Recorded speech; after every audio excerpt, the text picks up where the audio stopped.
Bem, galera do sexto ano, Robson aqui na área. Nós iremos falar sobre a atividade, ok? Dessa semana. Nós iremos fazer aqui uma análise das questões.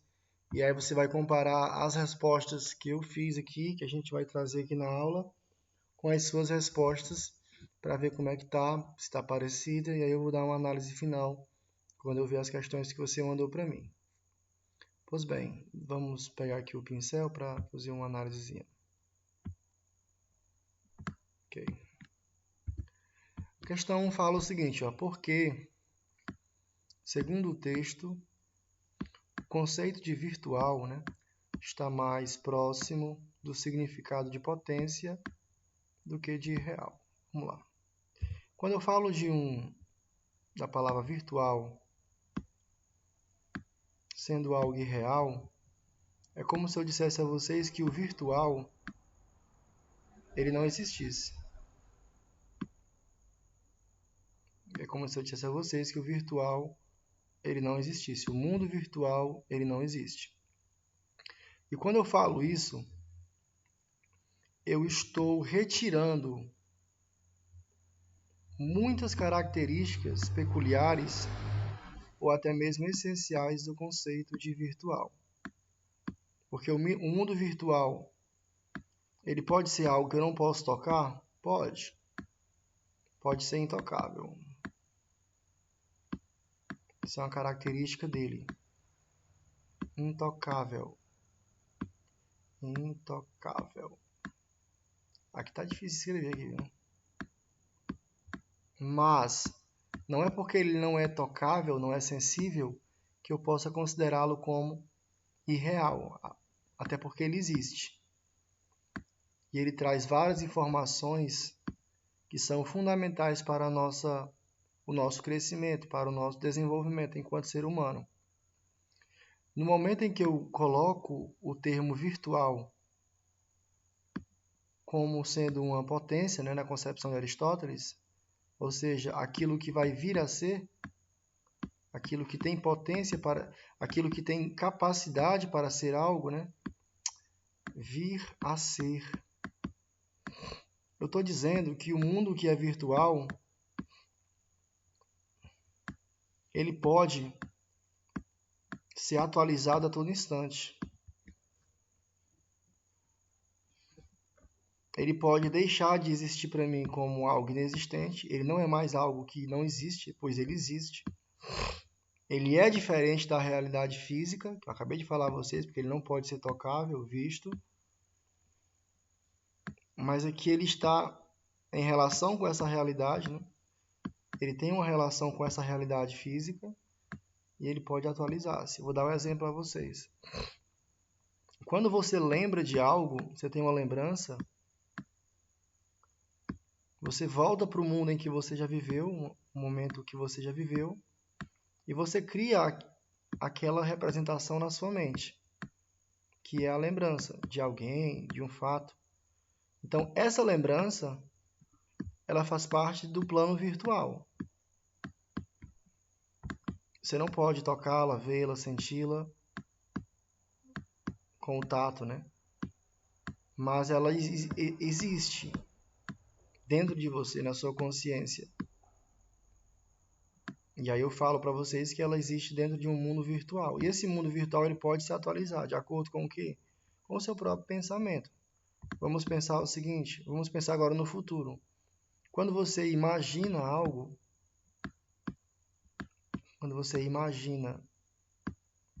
você está projetando algo na sua mente para o futuro. Então, de acordo com o que você está vivendo, essa imaginação ela pode ser modificada.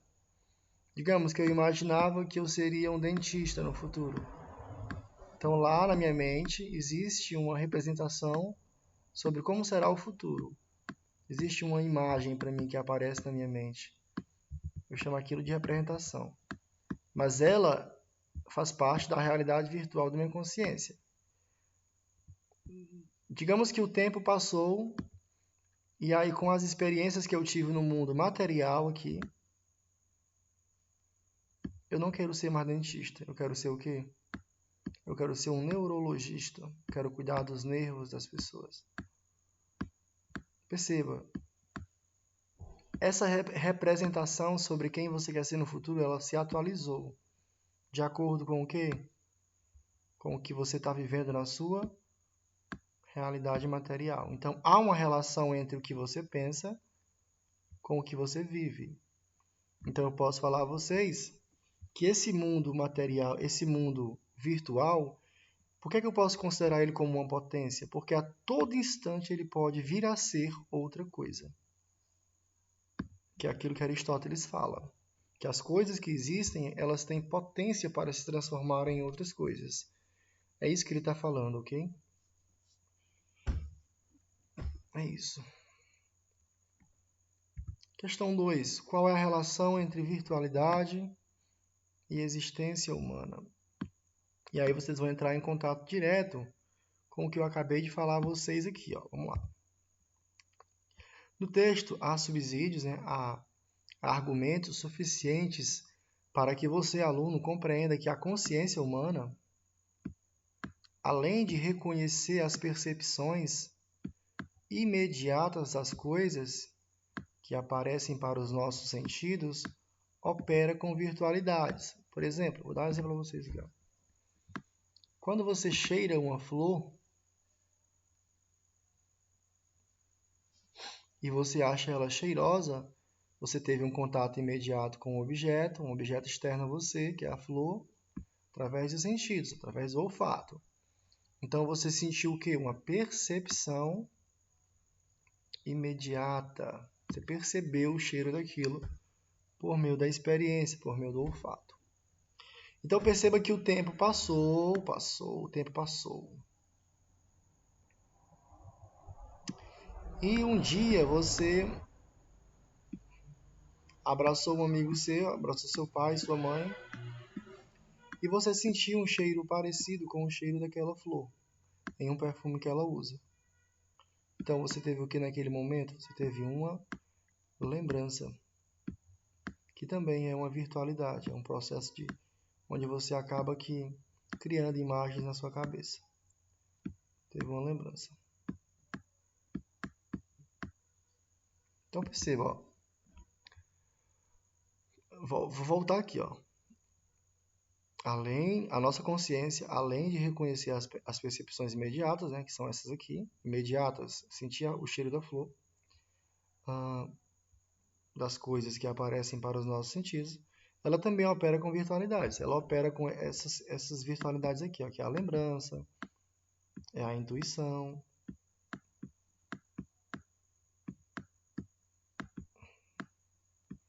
é a imaginação, que eu não vou escrever aqui porque é chato escrever com esse negócio aqui. Quando temos uma lembrança, ó, estamos lidando com algo virtual, que torna presente o que já não está mais em ato, que é uma lembrança do passado, um fato vivido no passado.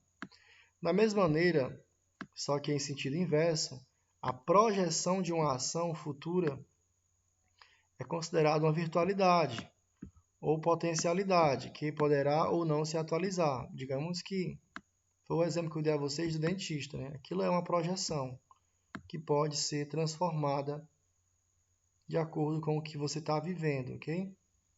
A projeção também é uma forma de virtualidade, porque você coloca no futuro, para o futuro, de certa forma, uma imagem daquilo que você quer ser, daquilo que você acha que vai acontecer e tal. Então, essa projeção, como ela é uma virtualidade, ela a todo instante pode o quê? Se transformar, se atualizar. Assim, a nossa maneira de nos relacionarmos com as coisas, as pessoas, o mundo e o tempo baseia-se nesse processo constante de virtualização e atualização. Então, há uma clara relação aqui entre a existência humana e o mundo virtual, e as virtualidades. Não tem como eu negar isso. A todo instante nós estamos imaginando, a todo instante nós estamos lembrando, a todo instante nós estamos pensando e projetando o futuro. Então esse é um processo constante. Então quando eu pergunto se há uma relação entre essas duas esferas, eu digo que sim, e que ela é muito forte, ela é muito constante entre as duas. Questão 3. Para você, o que é mais importante na realidade virtual? Isso aqui é uma questão particular, né? Pessoal. E aí você pode colocar como exemplos, ó. Aqui você pode ter uma oportunidade de ressaltar aspectos positivos, né? Da sua própria experiência com a rede de informações. Por exemplo, eu sei que vocês, a maioria de vocês, fica muito difícil desenhar aqui, peraí, desenhar aqui embaixo. A maioria de vocês tem celular. Então, o celular ele faz parte de instrumentos tecnológicos que te garantem o acesso ao mundo virtual, que é o mundo que a gente chama de cyberespaço, mundo virtual. Então, querendo ou não, quando você acessa essas redes de comunicação, a internet, por meio do celular, você faz parte desse mundo virtual. Então, a pergunta é, isso é bom, é ruim participar do cyberespaço, que é o espaço criado pelas redes sociais, pelas redes de comunicação, desculpa. Você tem uma visão positiva disso ou negativa, entendeu? É legal ter uma comunicação com as pessoas por meio dessas redes, é legal conhecer novas pessoas por meio dessas redes sociais, é legal você entender o que está acontecendo no mundo com base nas informações que aparecem nesse mundo virtual. Será que esse mundo virtual é importante para eu estar me atualizando a todo instante? Então, aqui você vai colocar a sua opinião, ok? Aí, por exemplo, será que você, aluno, consegue se imaginar sem a realidade do cyberespaço, da cybercultura? É aquela velha pergunta, será que você consegue passar uma vida sem se conectar com as redes sociais, com o mundo virtual, participar dele? Tem como isso acontecer? Tem como alguém fazer isso hoje? Isso seria mais legal, mais ruim? Por quê? Então você vai colocar sua opinião aqui, né? E outra coisa que você pode colocar é o que você espera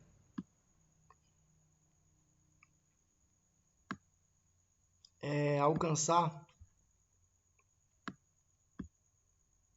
quando você vive dentro desse mundo virtual.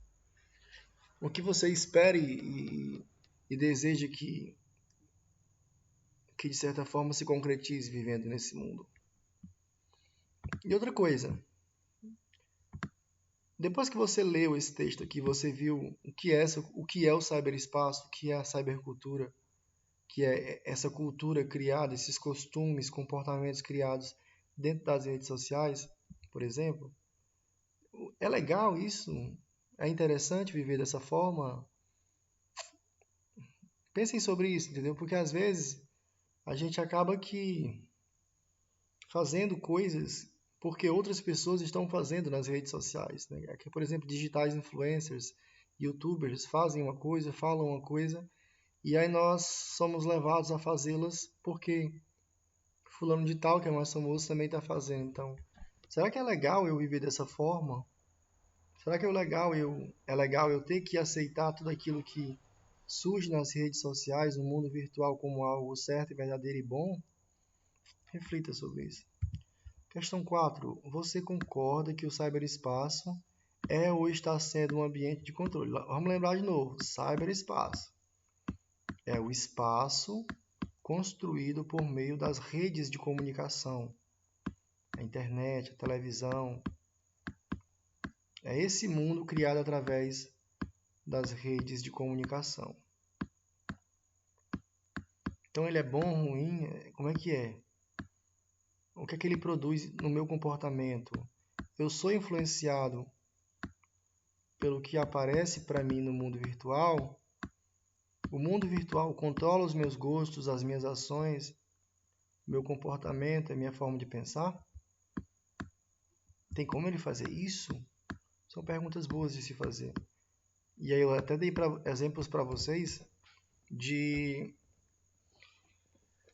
sites de compra, né, que às vezes eles ficam de certa forma, ouvindo o que nós falamos, né, através do celular para gerar conteúdo de propaganda nos sites que nós visitamos, né?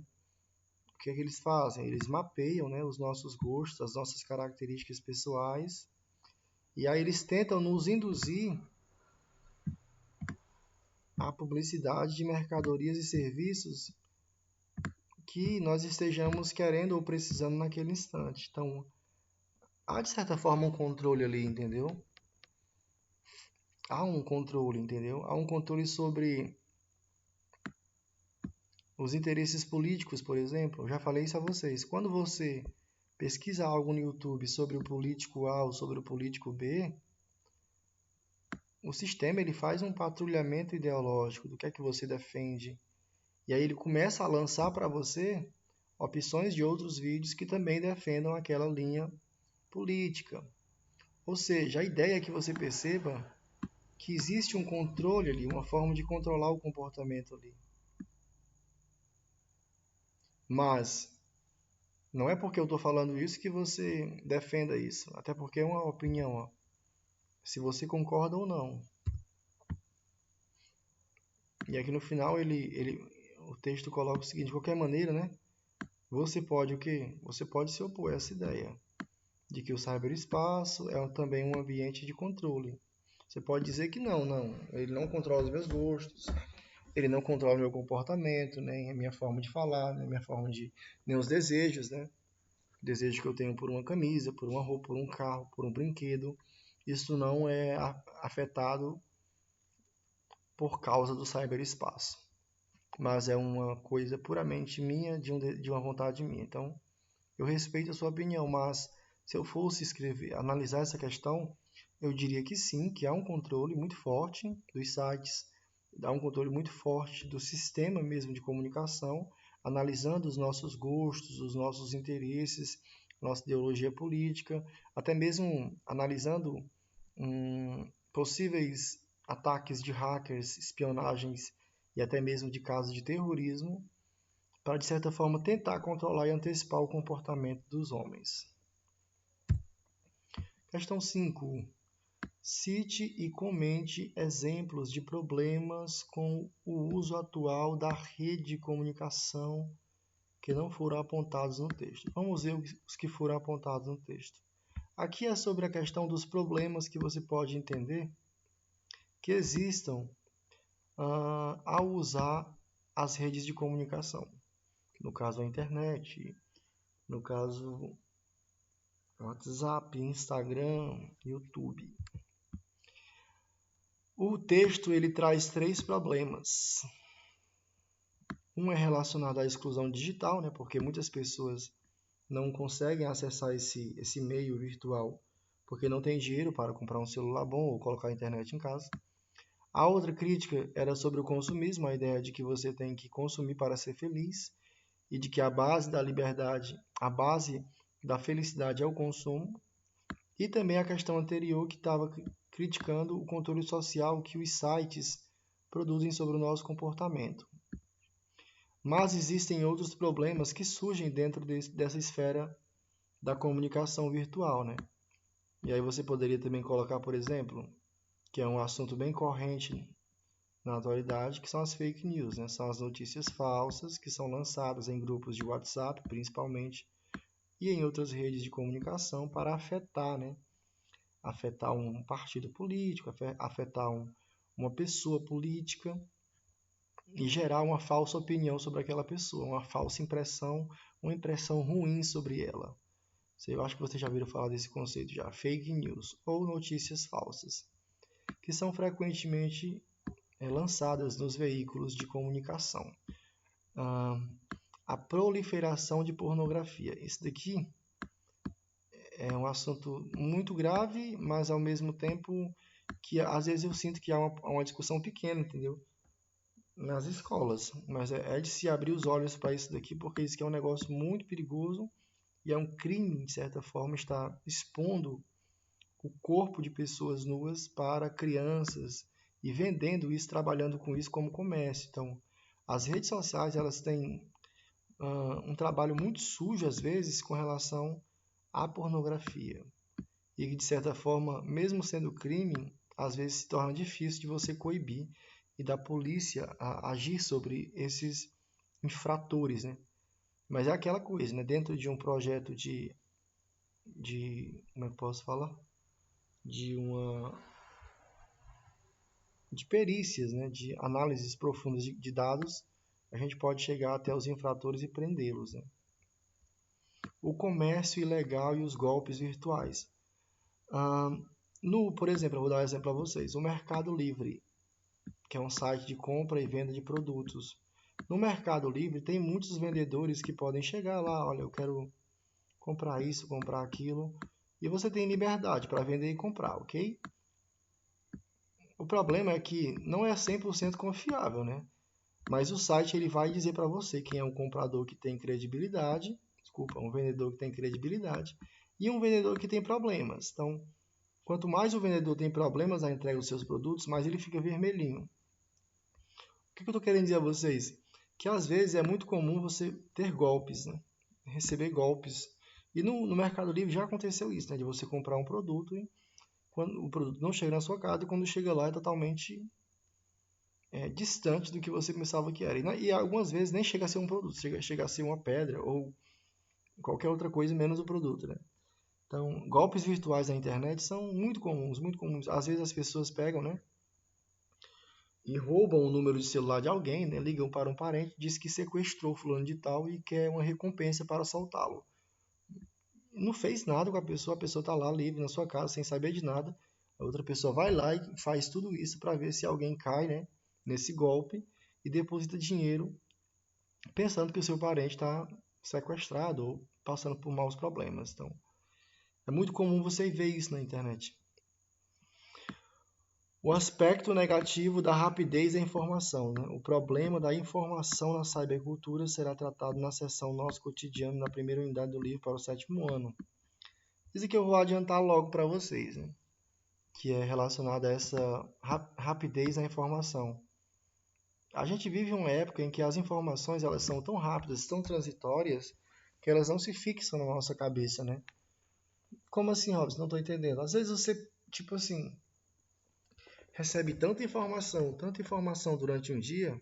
Por exemplo, você vai passando o Instagram e ali tem várias informações de jornais diferentes, tem informações de pessoas famosas. São tantas informações e são tão rápidas que você não consegue decodificar, você não consegue guardar na sua cabeça, porque é muita coisa para pouco tempo. Então isso é um problema sim também das redes sociais, porque elas trazem muita informação, pouco tempo para o aluno, a pessoa refletir e tal. Isso acaba que gerando, de certa forma, uma certa ignorância, galera. Torna as pessoas mais burras mesmo, entendeu? Vai por mim que isso é sério, não tô brincando não. Você quer ser uma pessoa mais inteligente? Fixe-se apenas em um determinado assunto por um tempo, se resguarde, depois analise outro assunto, mas ficar com esse negócio de guardar informações de diversos tipos em um tempo só é muito complicado e não vai dar certo. É isso, valeu e pronto.